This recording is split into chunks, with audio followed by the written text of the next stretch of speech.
KT Ramarao గారు చాలా ఇంటర్వ్యూలో ఆయన కూడా చెప్పాడు, మా ఫాదర్ నన్ను ఎప్పుడు సివిల్ సర్వెంట్ గా అమ్మన్నాడు, ఇప్పుడు ఆ న్యూస్ పేపర్ చదివే హ్యాబిట్ డెవలప్ చేసుకున్నాను. సో అతని ఫంక్షనింగ్ లో కూడా మీరు చూస్తే చాలా మంది యూత్ కనెక్ట్ అవుతున్నారు. అండ్ క్లాస్ కి మాస్ కి కనెక్ట్ అయ్యే ఒక యూనిక్ నేచర్ ఉంది ఆయనలో. ఆయన అడ్మినిస్ట్రేషన్ లోకి వచ్చినప్పుడు వాళ్ళు తీసుకున్న సపోర్ట్ సిస్టమ్ ఎవరి నుంచి? Civil servant. అతను ఎక్కడ టూర్కి వెళ్ళినా కానీ సివిల్ సర్వెంట్ సైన్స్ బెస్ట్ ఐడియాస్ తో చాలా ఇన్నోవేటివ్ ప్రోగ్రామ్స్ తీసుకొచ్చారు. గవర్నెన్స్ లో చూసుకుంటే we are only talking strictly on governance lines. Governance లో చాలా ఇన్నోవేటివ్ గా కొత్త జనరేషన్ కి తగ్గట్టు ఇన్ని మార్పులు తీసుకొచ్చాడు కదా ఆయన మినిస్టర్ ఉన్నప్పుడు. అవన్నీ ఎలా సాధ్యమైంది?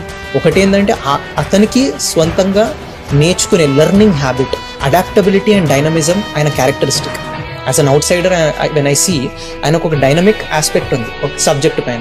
At the same time civil servants యొక్క మంచి సూచనలు, గైడెన్స్, వాళ్ళని ఎట్లా యూటిలైజ్ చేసుకోవాలని కూడా ఒక న్యాక్ అండి. సివిల్ సర్వెంట్స్ రిసోర్సెస్ గా మీకు అవైలబుల్ ఉన్నారు, వాళ్ళని యూటిలైజ్ చేసుకోవడం కూడా తెలియాలి.